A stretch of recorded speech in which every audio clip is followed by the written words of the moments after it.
दूसरा प्रश्न,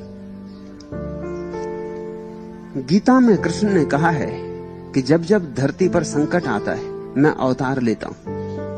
अवतार लेने के 3 कारण बताए। पहला, साधुओं की रक्षा करना, दूसरा, धर्म की स्थापना करना, तीसरा, पापियों को दंड देना। अर्थात ये 3 कार्य करने के लिए भगवान धरती पर आते। आप अपने को भगवान कहते, क्या आप ये तीनों कार्य कर रहे? पहली बात पूछा तुमने, गीता में कृष्ण ने कहा कि जब जब धरती पर संकट आता है। धरती पर कभी भी ऐसा कोई समय है जब संकट नहीं।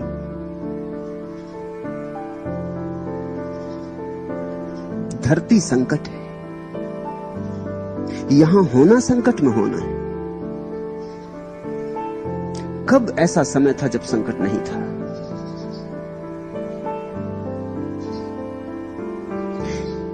ऐसी कोई किताब आज तक नहीं पाई जा सकी है दुनिया के इतिहास में जिसमें लिखा हो कि इस समय धरती पर संकट नहीं।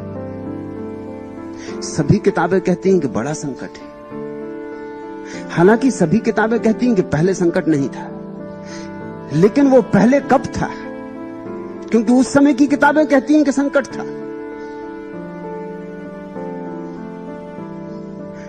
तुम चकित हो गई ये जानकर, संकट सदा से रहा है।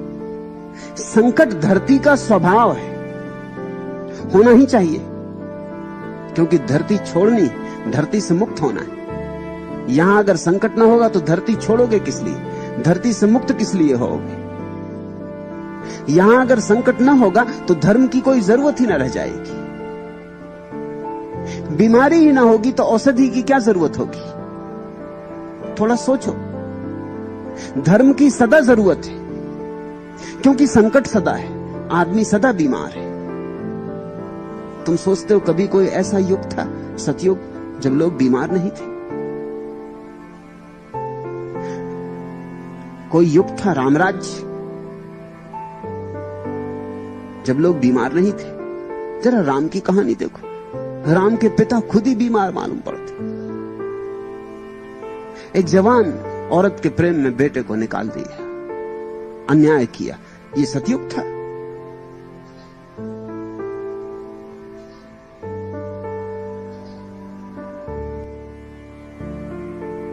रावण ही तो नहीं था उस दिन अकेला, बहुत रावण थे। रावण के संगी साथी भी थे। स्त्रियां उस दिन भी चुराई जाती थी, झगड़े उस दिन भी खड़े होते थे, युद्ध उस दिन भी होते थे।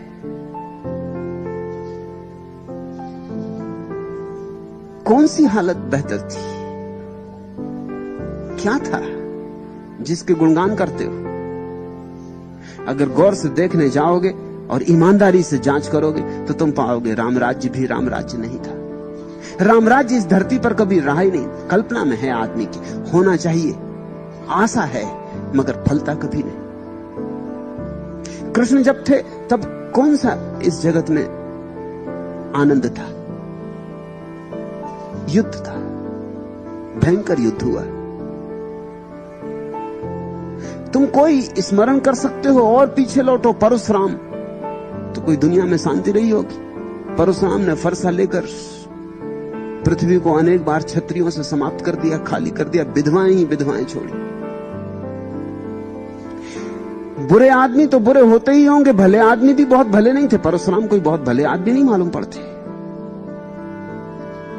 तुम किस जमाने की बात कर रहे हो? बुद्ध को गालियां मिली, पत्थर मिले, महावीर को गांव गांव से हटाया गया, निकाला गया, कानों में खीले ठोंके गए। ये भले लोग थे। दुनिया में संकट नहीं था। मेरे देखे पृथ्वी संकट है, इसलिए ये बात तो फिजूल है। किसने कही मुझे कुछ प्रयोजन नहीं। और ध्यान रखना, कृष्ण ने कुछ कहा हो तो कृष्ण को खोजो, उनसे उत्तर लो। मैं उनके लिए उत्तरदायी नहीं। मैं कौन हूं जो उनके लिए उत्तर दूं? कृष्ण को पकड़ो, उन पर अदालत में मुकदमा चलाओ। मैं जो कह रहा हूं उसके लिए उत्तरदायी हूं। मैं जो कह रहा हूं उसके लिए कृष्ण कैसे उत्तरदायी हो सकते हैं? लेकिन लोग इस ढंग से पूछते हैं जैसे कि कृष्ण ने कुछ कह दिया तो उसके लिए मैं उत्तरदायी हूं या कोई भी उत्तरदायी? कृष्ण ने जो कहा वो कृष्ण जाने, तुम उनसे झगड़ लेना, कहीं मिल जाएं, शायद इसलिए मिलते भी नहीं, तुमसे डरते होंगे, तुमसे भयभीत होते होंगे कि 1000 सवाल तुम खड़े करोगे। तुम कहते गीता में कृष्ण ने कहा है कि जब जब धरती पर संकट आता है, मैं तुमसे कहता हूं धरती पर सदा संकट है, आता नहीं जाता नहीं, धरती संकट है। 6000 साल पुरानी चीन में किताब मिली है, जो ऐतिहासिक आधार पर सबसे ज्यादा पुरानी, उसमें जो भूमिका है वो तुम पढ़ोगे तो चकित हो जाओगे। भूमिका ऐसी लगती जैसे आज के सुबह के अखबार में निकली हो। भूमिका को शब्द अगर सुनोगे तो तुम मान ही ना सकोगे कि 6000 साल पुराने। भूमिका में लिखा है कि बेटे अपने माँ बाप का आदर नहीं करते, ये कैसा दुखद युग आ गया है। शिष्य गुरु की नहीं मानते। ये किन पापों का फल मनुष्य भोग रहा है। स्त्रियां सती नहीं रही, व्यभिचार फैला है, अनाचार है, झूठ है, रुष्वतखोरी है, ये सारी बातें। तो ऐसा लगता है जैसे दिल्ली का कोई अखबार आज ही सुबह छपा हो। राजा भी भरोसे योग्य नहीं रहा तो प्रजा का क्या होगा। ये 6000 साल पुरानी किताब। आदमी वैसा का वैसा है। तुम्हें भ्रांति इसलिए पैदा होती है कि तुम सोचते हो कि वैसा कैसे है। आज का आदमी कार चाहता है। ये बात सच है कि कार आज से 6000 साल पहले नहीं थी, लेकिन 6000 साल पहले जो था उसकी चाह इतनी ही थी। फर्क क्या पड़ता है। बैलगाड़ी चाहता था आदमी, शानदार छकड़े की गाड़ी चाहता था। आज फिएट गाड़ी चाहता, तब एक छकड़ा गाड़ी चाहता था। चाह तो वही है। कल हवाई जहाज चाहने लगेगा, उससे क्या फर्क पड़ता है। चाह के विषय बदल गए हैं, चाह नहीं बदल गई। वैश्याएं आज ही तो नहीं होती, तब भी होती थी, और जमीन पर ही नहीं होती, स्वर्ग में भी होती। उनको तुम अप्सराएं कहते हो। जिन ऋषि मुनियों ने स्वर्ग की कल्पना की है वो स्वर्ग में भी वैश्याओं को नहीं छोड़ सके। वैश्या ऐसा अनिवार्य अंग थी कि होनी ही चाहिए। और यहां ही लोग एक दूसरे से प्रतिस्पर्धा नहीं करते। तुम कहानियां पढ़ते पुराणों कि जब भी कोई ऋषि महर्षि ज्ञान की गहराई में उतरता है, तप में उतरता है, इंद्र का सिंहासन डोलने लगता है। क्यों इंद्र का सिंहासन डोलने लगता है? क्यों इंद्र बेचैन हो जाता है? ये वही की वही कथा। इसमें फर्क कहां है? जो रोज हो रहा है। और फिर इंद्र करता क्या है? इंद्र वही करता है जो राजनीतिक अभी कर रहे हैं। इंद्र भेज देता 2 खूबसूरत औरतों को कि जाके नाचो, ऋषि को भड़काओ, उपद्रव, और फोटो निकलवा लेना, अखबार में छपवा देना कि भ्रष्ट, रुष्वत दे दो। किसी तरह लालच, लोभ, किसी तरह इसमें काम वासना जगा दो। अब ये बड़े मजे की बात है कि जो इंद्र बेचता है इन वैश्याओं को, इस पर कोई पाप नहीं लगता। पुराण इसकी कोई बात ही नहीं करते कि इस पर कुछ पाप लगता है कि नहीं लगता। ये ऋषि तो भ्रष्ट हो गए, लेकिन भ्रष्ट जिसने करवाया उसका जुम्मा। और ये ऋषि भी खूब है कि 2 स्त्रियां आके नाचने लगती हैं कि भ्रष्ट हो जाते, जैसे भ्रष्ट होने को ही बैठे थे। प्रतीक्षा कर रहे थे कि इंद्र अब भेजो, इतनी देर क्यों हो रही, अब भेजो, अभी तक तुम्हारा सिंहासन नहीं कपा। आदमी वैसा का वैसा है। वही स्पर्धा विश्वामित्र और वशिष्ठ में है जो आज चलती। वही संघर्ष अहंकार का, वही दौड़, वही हिंसा, सब वही का वही। तुम जरा पुराने शास्त्रों में जो शिक्षाएं दी गई उनको गौर से देख लो। सब शास्त्र कहते हैं चोरी मत करो। इसका मतलब है कि तब चोरी होती थी जब शास्त्र लिखा गया, नहीं तो पागल थे शास्त्र लिखने वाले की चोरी मत करो। सब शास्त्र कहते हैं झूठ मत बोलो, साफ है कि लोग झूठ बोलते थे। सब शास्त्र कहते हैं हिंसा मत करो, साफ है कि लोग हिंसक थे। सब शास्त्र कहते हैं व्यभिचार मत करो, साफ है कि लोग व्यभिचारी थे। और क्या साफ होगा? जो लोग करते हैं उसी को तो रोकने के लिए शास्त्र सूचना देता है। अगर लोग व्यभिचारी थे ही नहीं, लोग चोर थे ही नहीं, झूठ बोलते ही नहीं थे, तो ये शास्त्र लिखने वालों का दिमाग खराब था, ये पागलों ने लिखे होंगे। चिकित्सक तभी तो औषधि का नाम लिखता है, प्रिस्क्रिप्शन देता है, तुम्हें नुस्खा देता है जब तुम बीमार होते। कौन सा फर्क पड़ा है? वही की वही बात है। तुम कहते हो गीता में कृष्ण ने कहा है जब जब धरती पर संकट आता है, संकट मैं तुमसे कहता हूं सदा है।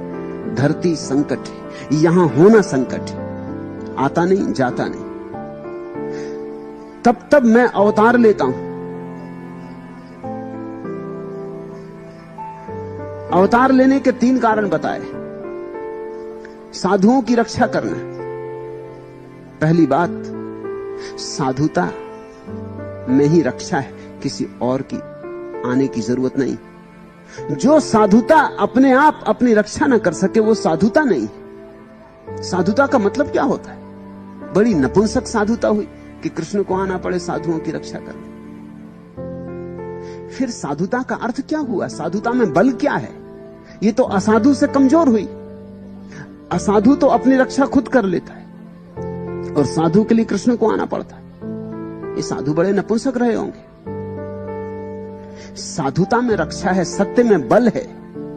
सत्यमेव जयते। अगर ये सच है कि सत्य जीतता है तो कृष्ण की क्या जरूरत है? सत्य बलशाली है, असत्य कमजोर है, अपने आप हारता है, हार ही जाता है, हारेगा ही। उसके असत्य होने में ही उसकी हार छिपी। प्रेम जीतता है, घृणा हारती है। मैत्री जीतती है, वैर हारता है। ये साधुता के सूत्र हैं। तुम कह रहे हो कि कृष्ण तब अवतार लेते हैं जब साधुओं की रक्षा करने का सवाल उठता है। असल में ये बातें साधुओं ने लिख रखी हैं, नपुंसक साधुओं ने। ये साधु माधु नहीं है, ये असाधु से भी कमजोर है। इनका सत्य बिल्कुल लचर है, 2 कौड़ी का है। सच्चाइयां कुछ और है। रामायण कहती है कि रामचंद्र जी साधुओं की रक्षा के लिए दक्षिण भारत गए। बकवास है। वो साधु माधु नहीं थे, सब पॉलिटिकल एजेंट।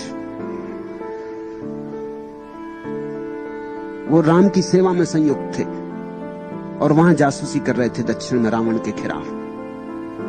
साधु माधु उसमें कुछ नहीं थे। साधुओं के लिए क्या रक्षा की जरूरत है? कृष्ण की तो कोई जरूरत नहीं आने की। उसका सत्य ही उसकी रक्षा है।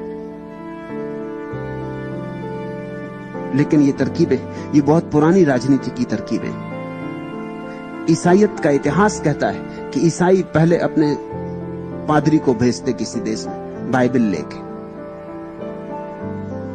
फिर उसकी रक्षा के लिए तलवार लेके आ जाते। जब वो बाइबल लेके आता उनका पादरी, तब तुम्हें लगता है कोई हर्जा नहीं, लेकिन फिर उसकी रक्षा के लिए तलवार लेके पीछे सिपाही आ जाते कि साधु की रक्षा करनी। इस तरह की भी खबरें उपलब्ध हैं कि ईसाइयों ने अपने साधुओं को भेजकर वहां लोगों को भड़का के अपने साधुओं पर चोट भी करवाई ताकि फिर वो सैनिक भेज सके, और पीछे सैनिक आके सफाया करता है। वस्तुतः जो साधु है उसे कृष्ण के आने की कोई प्रतीक्षा नहीं, ना कोई जरूरत है। वस्तुतः जो साधु है उसके भीतर तो परमात्मा का अवतरण हो गया, अब और कृष्ण की क्या जरूरत है? साधु का मतलब क्या होता है? जिसको प्रभु का साक्षात हुआ। जिसको प्रभु का साक्षात हुआ वही तो साधु है। जिसने सत्य जाना वही तो साधु है। जो सरल हुआ वही तो साधु है। तो मैं तुमसे नहीं कहता कि साधु की रक्षा के लिए किसी कृष्ण के आने की जरूरत है। नाहक कष्ट न करें, कोई आवश्यकता नहीं। साधु अपनी रक्षा है।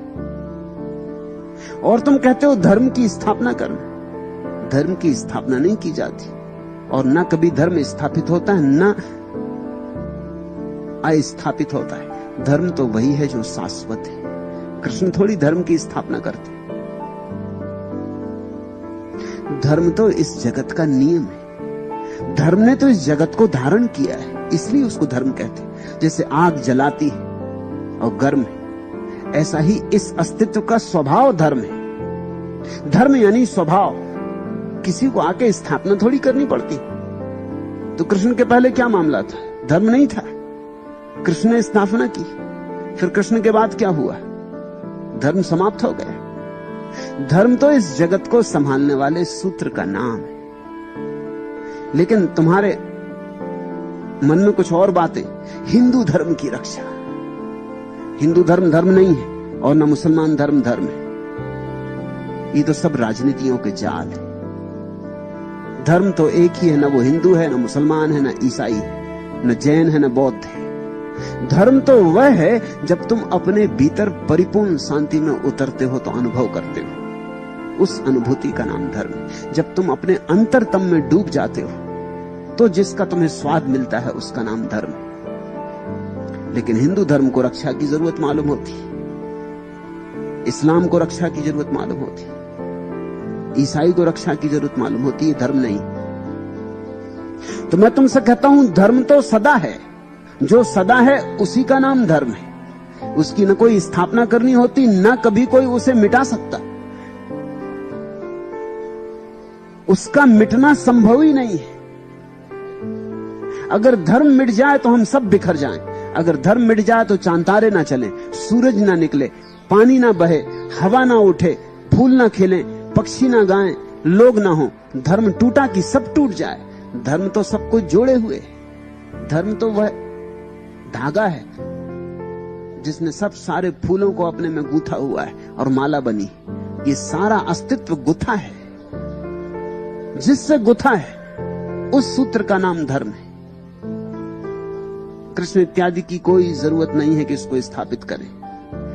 कृष्ण धर्म को स्थापित करने नहीं आते।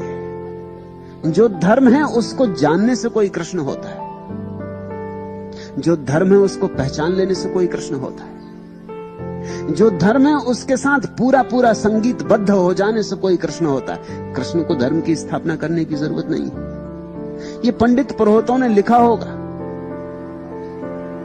कृष्ण ऐसा नहीं कह सकते।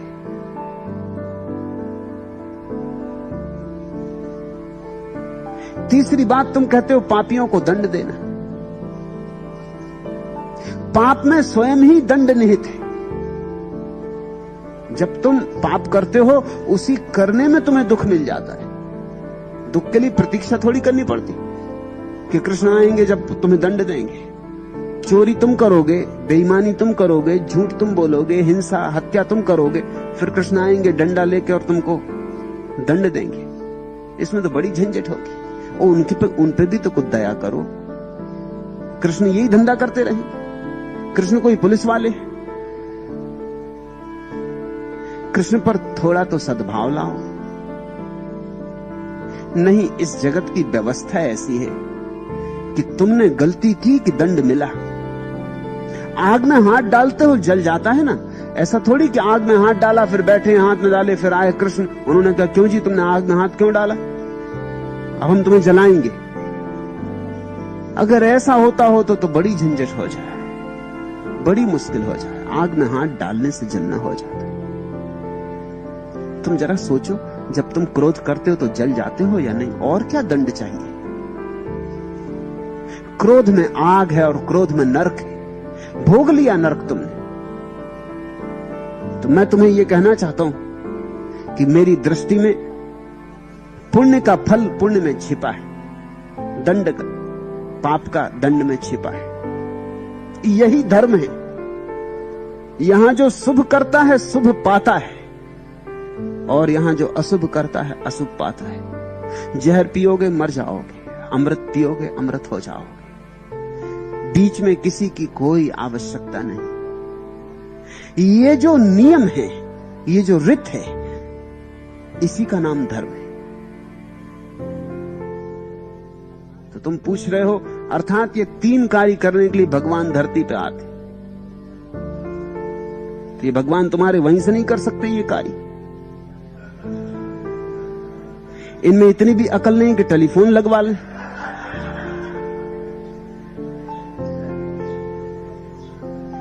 अकल बिल्कुल बेच बैठे, इसके लिए धरती पे आना पड़ता है। ये तुम्हारी धारणाएं हैं। इसलिए मैंने कहा तुम कृष्ण से मिलना हो तो उनसे पूछ लेना, मेरी कोई जिम्मेवारी नहीं। मैं अपनी बात कहता हूं और अपनी बात के लिए उत्तर देने को तैयार हूं। अब तुम पूछते हो कि आप अपने को भगवान कहते हैं, क्या आप ये तीनों कार्य कर रहे हैं? मैं इन तीनों कार्यों को करने योग्य मानता ही नहीं। और अपने को भगवान इसलिए नहीं कहता हूं कि मैं भगवान हूं और तुम भगवान नहीं हो। अपने को भगवान इसलिए कहता हूं कि यहां सब भगवान है, यहां भगवान होने के अतिरिक्त उपाय ही नहीं। भगवान होने में मैं किसी विशिष्टता की घोषणा नहीं कर रहा हूं, उसी से तुम्हें कष्ट होता है। तुम्हें पीड़ा यही है कि एक आदमी ने अपने को भगवान कह दिया, फिर हमारा क्या होगा? तो हम आदमी ही रह गए और आप भगवान हो गए।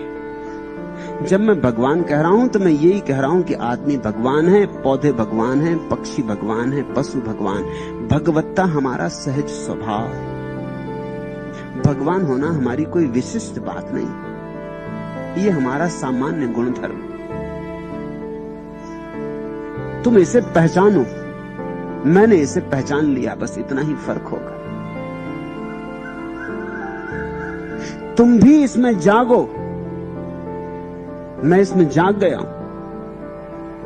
और जो मैं तुमसे कहता हूं कि मैं भगवान हूं, इसमें कुछ घोषणा नहीं है, ना कोई दावा है। ये सिर्फ इसलिए कहता हूं ताकि तुम्हें भी याद दिला सकूं कि देखो, तुम्हारे जैसे ही हड्डी मांस मज्जा का व्यक्ति भगवान हो सकता है, तुम क्यों नहीं हो सकते? तुम्हारे जैसे ही भूख लगती मुझे, प्यास लगती मुझे, तुम्हारे जैसे ही जीवन है, तुम्हारे जैसे ही मेरी मौत होगी। बिल्कुल तुम जैसा हूं, तुमसे जरा भी भिन्नता की घोषणा नहीं कर रहा हूं। भगवान कहने के पीछे इतना ही राज है कि तुम्हें याद दिला रहा हूं कि तुम झूठी बातों में पड़ गए हो। तुम कहते हो भगवान वो है जो आके ये तीन काम करता है। तो कृष्ण आए थे, साधुओं की रक्षा हुई। कहां हैं वे साधु जिनकी रक्षा हुई? धर्म की स्थापना हुई। कृष्ण के बाद जितना अधर्म इस देश में फैला, कभी नहीं फैला था, क्योंकि भयंकर युद्ध हुआ। और दूसरों की तो छोड़ दो, कृष्ण के अनुयायी यदुवंशी इस भयंकर तरह से लड़े एक दूसरे से, उन्होंने सब विनाश कर डाला। कृष्ण के द्वारा पापियों को दंड मिला। कौन से पापियों को दंड मिल गया? तुम कहोगे कि मिला, कौरवों को मिला। कौरव पापी थे और तुम्हारे धर्मराज युधिष्ठिर ये जुआ खेल रहे हैं, ये पापी नहीं? और ऐसा ही जुआ नहीं खेल रहे हैं, अपनी औरत तक को जुए पे दांव पे लगा रहे हैं, ये पापी नहीं? इनको दंड कब मिला, कैसे मिला? इनको धर्मराज कह रहे हो? जरा जाके अपनी औरत को दांव पे तो लगा के देखो, जेल में सड़ोगे। वहां ये नहीं कह सकोगे कि हम धर्मराज हैं, हम युधिष्ठिर हैं, ये हमारे साथ क्या अन्याय हो रहा है, हे भगवान आओ हमारी रक्षा करो। धर्मराज की रक्षा तो करनी ही चाहिए। ये तुम देखते हो, ये जो कौरव पांडवों के बीच झंझट थी, इस झंझट में तुम सोचते हो कौरव ही जिम्मेवार थे, तो तुम गलत सोचते हो। इसमें पांडव उतने ही जिम्मेवार थे। धर्मराज में धर्म जैसा कुछ नहीं मालूम होता। और ये 5 पुरुष एक स्त्री के पति बन गए हैं, इसमें तुम्हें कुछ धर्म मालूम होता है?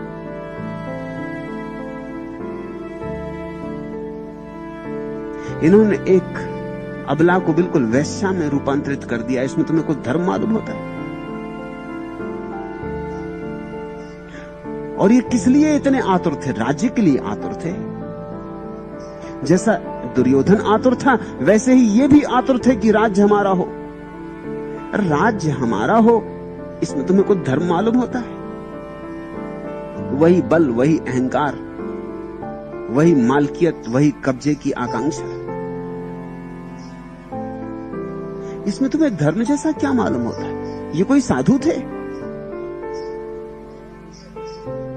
ये एक ही जैसे थे, ये निश्चित ही चचेरे भाई थे, इनमें कुछ फर्क नहीं था।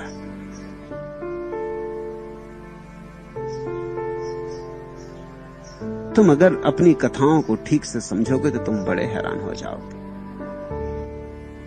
और फिर उसके बाद हुआ क्या? महाभारत के बाद इस देश का ऐसा पतन हुआ कि ये अभी तक नहीं संभला है। महाभारत के बाद ये देश संभला ही नहीं। महाभारत के बाद इस देश ने वो ऊंचाई कभी पाई ही नहीं। और तुम सोचते हो कृष्ण जब आते हैं तो साधुओं की रक्षा होती, धर्म की स्थापना होती, पापियों को दंड मिलता। ये तो जब कृष्ण आए थे तब भी नहीं हुआ। आगे की व्यर्थ आशाओं में मत पड़ो। मैं जब कहता हूं तुमसे तो मेरे कहने का प्रयोजन बहुत ही भिन्न है, लेकिन तुमने और बातें सुनी हैं, उनसे तुम्हारा मन भरा है, इसलिए तुम मेरी बात नहीं समझ पाते। कृष्ण जब कहते हैं कि मैं भगवान हूं, तब तुम्हें अड़चन नहीं होती। क्यों तुम्हें अड़चन नहीं होती? पहली तो बात यह, कृष्ण से इतना फासला हो गया है कि अब तुमने उन्हें हड्डी मांस मज्जा के मनुष्य की तरह नहीं देख पाते। इतनी कहानियां जुड़ गई हैं उनके आसपास, इतनी भव्य प्रतिमा निर्मित कर ली गई कि अब तुम उनमें मनुष्य नहीं देख पाते। लेकिन कृष्ण तुम जैसे मनुष्य थे। तुम मान लेते हो भगवान है, लेकिन अर्जुन ने भी मान नहीं लिया था। दुर्योधन ने तो कभी नहीं माना था, नहीं तो युद्ध ही ना होता। लाखों लोग कृष्ण को भगवान नहीं मानते थे, चालबाज कूटनीतिज्ञ मानते थे।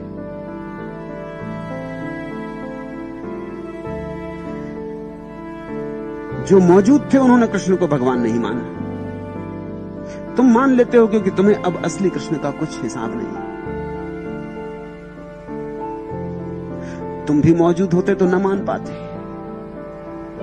तुम्हारी स्त्री से छेड़खान करते कृष्ण तो न मान पाते कि भगवान। किसी और की स्त्री से की होगी, तुम्हें लेना देना क्या है? तुम्हारी पत्नी नहा रही होती और उसके कपड़े उठा के झाड़ पर बैठ जाते, तो तुम पूजा और ही अर्थ में करते उनकी।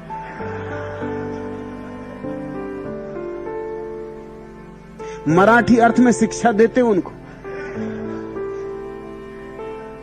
वही किया था जो लोग मौजूद थे उन्होंने। लेकिन तुम्हारे लिए भगवान है। अब बात बहुत दूर हो गई। 5000 साल बीत गए। 5000 साल में हजारों कहानियां बीच में खड़ी हो गई, पर्दे पे पर्दे हो गए। अब तुम कृष्ण को देख सकते हो दिव्य। मैं तुमसे यह कहना चाहता हूं, कहानियों के आधार पर किसी को दिव्य देखने से कुछ लाभ नहीं होता, क्योंकि वो कहानियां झूठी।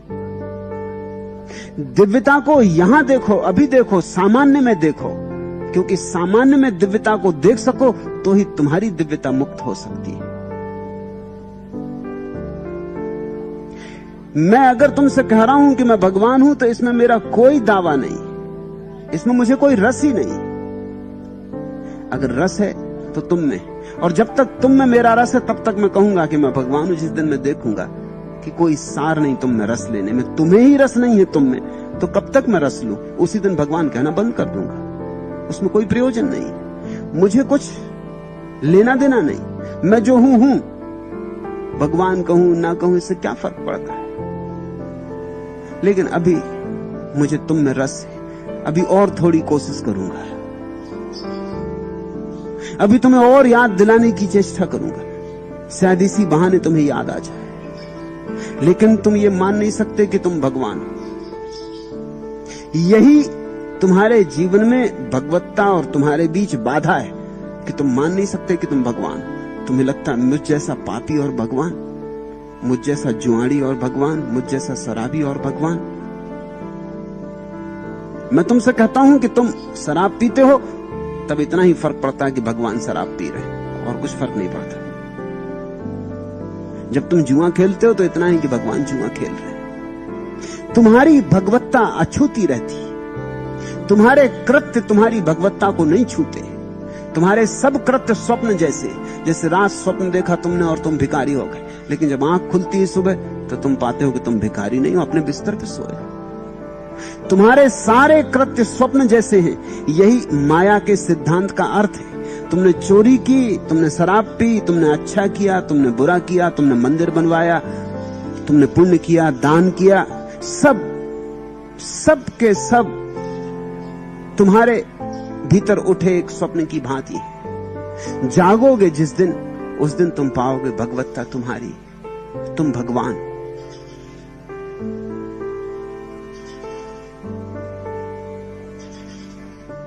कुछ और बातें इस प्रश्न के संबंध में।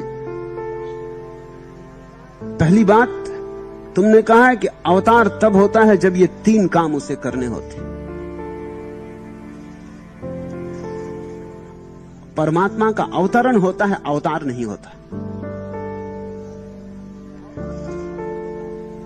अवतार का तो मतलब होता है कि बस कृष्ण में हुआ, राम में हुआ, गिनती का तो 10 अवतार हुए कि 24 या जितनी गिनती तुमने मान रखी हो उतने अवतार होंगे, फिर बाकी वंचित रह जाएंगे।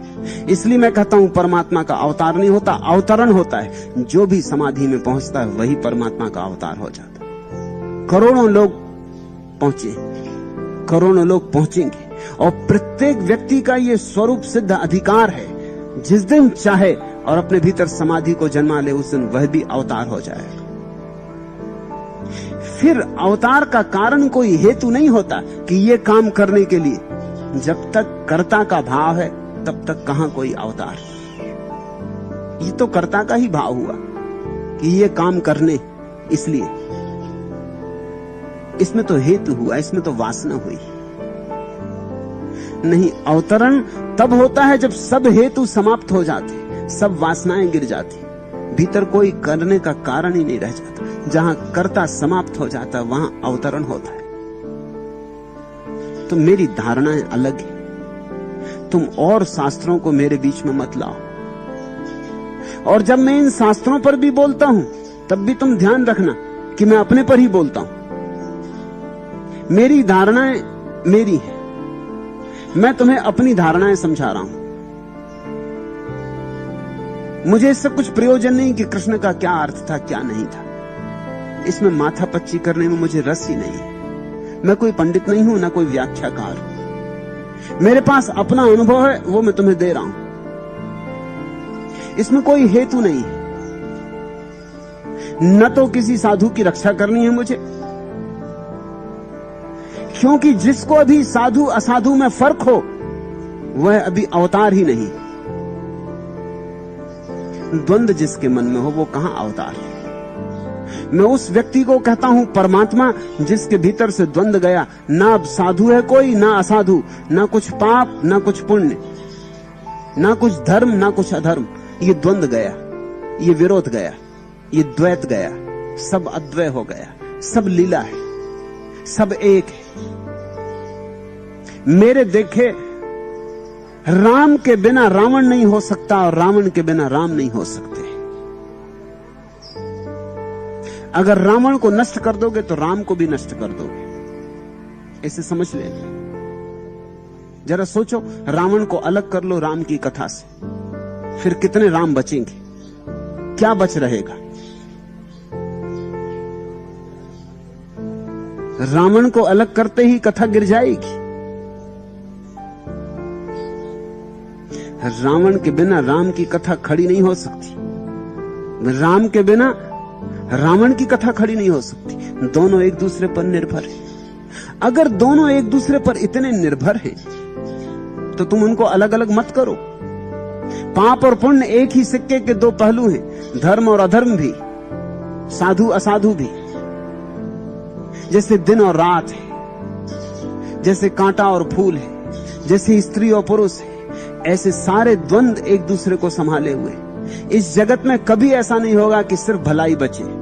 भलाई अकेली नहीं बच सकती, बुराई बचेगी।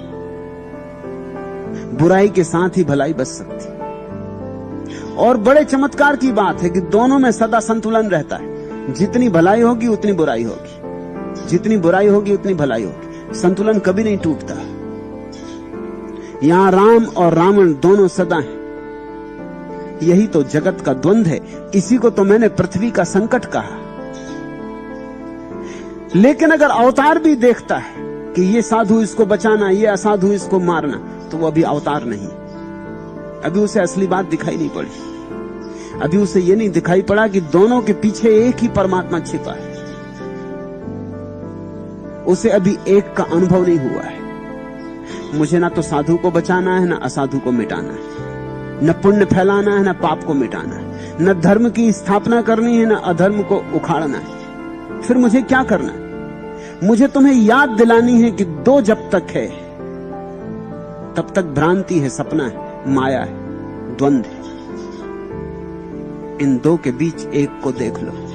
एक को देखते ही मुक्ति, निर्वाण।